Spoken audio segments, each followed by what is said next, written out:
Breaking news చూస్తున్నాం. Delhi liquor scam కేసులో arrest అయిన కవిత జ్యుడిషియల్ కస్టడీ నేటితో ముగియనుంది. తిహార్ జైలు నుంచి వీడియో కాన్ఫరెన్స్ ద్వారా రౌజ్ అవెన్యూ కోర్టులో కవితను హాజరుపరచనున్నారు ఈడీ అధికారులు. ఇప్పటికే న్యాయమూర్తి కావేరి భవేజాకు 224 పేజీల ఛార్జ్ షీట్ ను సమర్పించారు. కాగా ఈ కేసులో ఇదివరకు కవిత బెయిల్ పిటిషన్ ను రౌజ్ అవెన్యూ కోర్టు కొట్టేసింది. దీంతో కవిత బెయిల్ కోరుతూ హైకోర్టును ఆశ్రయించారు.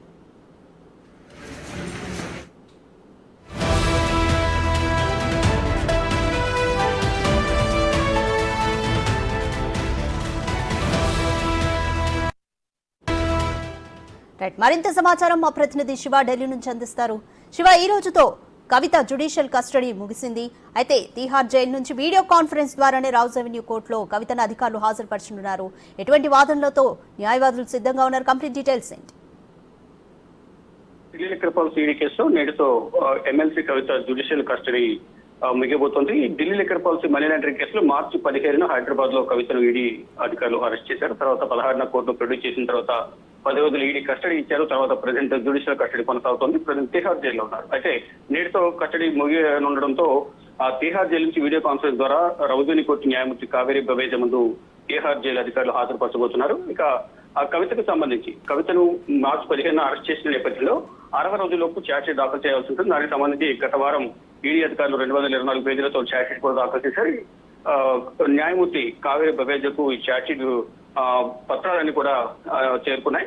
ఒక బాక్స్ లో కవితకు సంబంధించిన ఛార్జ్షీట్ దర్యాప్తు పత్రాలను కూడా న్యాయమూర్తికి సమర్పించారు. ఇక ఢిల్లీ లిక్కర్ పాలసీకి సంబంధించి కూడా 2 ఈడీ సిబిఐ కేసులో రౌజ్ అవెన్యూ కోర్టులో బెయిల్ పిటిషన్ దాఖలు చేసిన నేపథ్యంలో న్యాయమూర్తి కావేరి భవేజా తిరస్కరించారు. ఈ నేపథ్యంలోనే ఢిల్లీ హైకోర్టును ఆశ్రయించారు. ఢిల్లీ హైకోర్టులో ఈడీ కేసు సంబంధించి మే 24న కవిత బెయిల్ పిటిషన్ పై వాదనలు జరగబోతున్నాయి. మరోవైపు ఈ సిబిఐ కేసులో కూడా కవిత బెయిల్ పిటిషన్ దాఖలు చేశారు. మొత్తంగా చూసుకుంటే ఈ 224 పేజీల్లో కూడా కవిత మొదటి నుంచి Delhi liquor policy 2021-22 liquor policy సంబంధించి కవిత ఏ విధంగా ఈ కీలకంగా వ్యవహరించారు, ఎవరి నుంచి ఎంత ముడుపులు తీసుకున్నారు, మరోవైపు ముడుపులు తీసుకున్నందుకు గాను వారికి జోన్లు కేటాయించడంతో వారి నుంచి ప్రతిఫలంగా మరింత సొమ్మును ఆశించి వారిని భయపెట్టి డబ్బులు తీసుకున్నారనేది ప్రధానంగా ఈడీ అభియోగాలు నమోదు చేసింది. వీటన్నిటిపై కూడా ఈ ఛార్జ్ షీట్ నమోదు చేసినట్లుగా కూడా తెలుస్తోంది.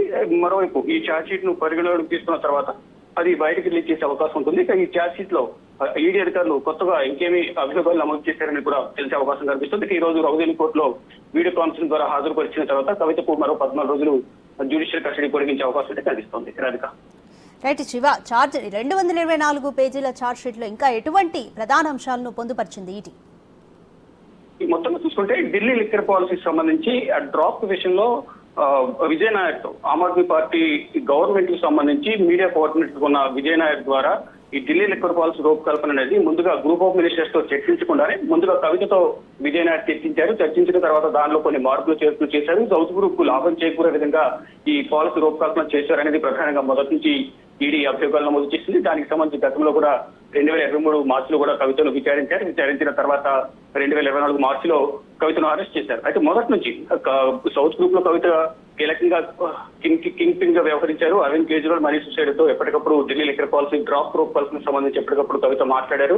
దానికి సంబంధించి సౌత్ గ్రూప్ లాభాలు చేకూరే విధంగా 5% ఉన్న లాభాలను 12% పెంచడం ద్వారా దానికి ప్రతిఫలంగా ముందుగానే లాభాలు రాకముందే 100 కోట్లను ముడుపుల రూపంలో సౌత్ గ్రూప్ నుంచి మాగుంట శ్రీనివాస్ రెడ్డి కుమారుడు రాఘవరెడ్డి, అలాగే శరత్చంద్రారెడ్డి, బినయ్ బాబు, అభిషేక్ బోయిన్పల్లి వీరందరి ద్వారా డబ్బులు సేకరించి కవిత తన పిఏ అశోక్ కుమార్ కౌశిక్ ద్వారా విజయనగర్ సమర్పించారు. విజయనగర్ ఇటు అరవింద్ కేజ్రీవాల్ కు, మనీష్ సిసోడియాకి ఇవ్వడం ద్వారా 2022 గోవా ఎన్నికల్లో వినియోగించారనేది ప్రధానంగా ఈడీ అభియోగాలు నమోదు చేసింది. ఇక దానికి సంబంధించి ఎవరెవరి ద్వారా ఈ లిక్కర్ పాలసీ సంబంధించి రూపకల్పన సంబంధించి కవిత ఎవరి నుంచి ఎంత డబ్బు తీసుకున్నారనేది ప్రధానంగా ఈడీ అనేక అభియోగాలు నమోదు చేసింది.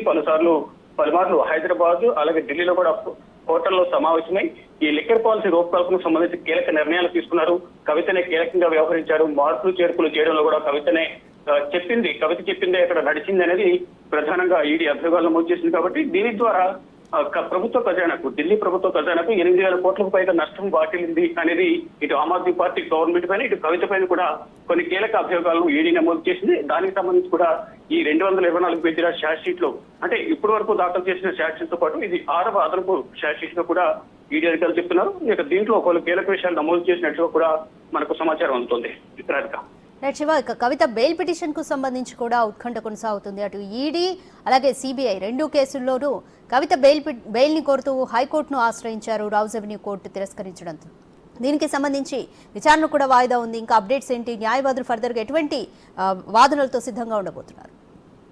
అంటే మొదట కవితను అరెస్ట్ చేసిన తర్వాత మధ్యంతర బెయిల్ మంజూరు చేయాలంటూ రౌజ్ అవెన్యూ కోర్టును ఆశ్రయించిన నేపథ్యంలో ఏప్రిల్ 8వ తేదీన మధ్యంతర బెయిల్ తిరస్కరించారు. తర్వాత రెగ్యులర్ బెయిల్ అనేది ప్రజెంట్ ఎలక్షన్ జరుగుతున్నాయి కాబట్టి ఎలక్షన్ ఉద్దేశించి తనకు బెయిల్ మంజూరు చేయాలి. పార్టీ కార్యక్రమాలకు సంబంధించి స్టార్ కంపెనీ ఉన్నాను, పార్టీ అనేక బాధ్యతలు అప్పచెప్పింది కాబట్టి విచారణకు సహకరిస్తాను, బెయిల్ మంజూరు చేయాలంటూ రెగ్యులర్ బెయిల్ ఇటు ఈడీ సిబిఐ కేసులు దాఖలు చేశారు. కానీ రెండింటిని కూడా తిరస్కరించారు. ఇక ఆల్రెడీ ఇప్పుడు ఎన్నికలు ముగిశాయి కాబట్టి మళ్ళా కొత్తగా తన కుమారుడికి హెల్త్ ఇష్యూస్ ఉన్నాయి, షాక్ లో ఉన్నారు, ప్రజెంట్ డాక్టర్ల పర్యవేక్షణలో ఉన్నారు కాబట్టి తను చూసుకోవాల్సి ఉంది అంటూ మరో పిటిషన్ ఢిల్లీ హైకోర్టులో దాఖలు చేసిన నేపథ్యంలో ఈడీ కేసుకు సంబంధించి మే 24న కవిత బెయిల్ పిటిషన్ పై విచారణ కొనసాగనుంది. ఇక సిబిఐ కేసుకు సంబంధించి కూడా బెయిల్ పిటిషన్ దాఖలు చేసిన నేపథ్యంలో దానిపై కూడా త్వరలోనే విచారణ ఉండే అవకాశం అయితే కనిపిస్తుంది. మొత్తం చూసుకుంటే మొన్నటి వరకు మొదట మధ్యంతర బెయిల్ అని తన కుమారుడి పరిస్థితిలో ఉన్నాయని చెప్పి మధ్యంతర బెయిల్ పిటిషన్ దాఖలు చేశారు, దాన్ని తిరస్కరించారు. తర్వాత రెగ్యులర్ బెయిల్ అనేది పార్టీ కార్యక్రమాలు పాల్గొనడానికి బెయిల్ మంజూరు చేయాలని కోరిన నేపథ్యంలో దాన్ని కూడా తిరస్కరించింది రౌజ్ అవెన్యూ కోర్టు న్యాయమూర్తి కావేరి బహుజ తిరస్కరించారు. మళ్ళా ఇప్పుడు తన కుమారుడు షాక్ లో ఉన్నారు, గత కొన్ని రోజులుగా అంటే దాదాపు 2 నెలలుగా కూడా జైల్లో ఉన్న నేపథ్యంలో తల్లి దూరంగా ఉంది కాబట్టి అనారోగ్య సమస్యలు ఎదుర్కొంటున్నారు, ప్రజెంట్ డాక్టర్ పర్యవేక్షణలో ఉన్నారు కాబట్టి విచారణకు గతంలో ఏ విధంగా అయితే సహకరించానో ఇప్పుడు కూడా అదే విధంగా సహకరిస్తాను, తనకు బెయిల్ మంజూరు చేయాలంటూ కవిత తరఫున న్యాయవాదులు అభిషేక్ మను సింఘి, విక్రమ్ చౌదరి అలాగే రితేష్ రాణా, మోహిత్ రావు వీరందరూ కూడా వాదనలు వినిపించిన నేపథ్యంలో తదుపరి విచారణ అనేది మే 24 ఈడీ కేసులో వాయిదా వేశారు. ఇంకా సిబిఐ కేసులో కూడా ఫర్దర్ గా వాదనలు కొనసాగే అవకాశం ప్రధానంగా కొనసాగుతోంది తెలుస్తోంది. Radhika, right, thanks for the update Shiva.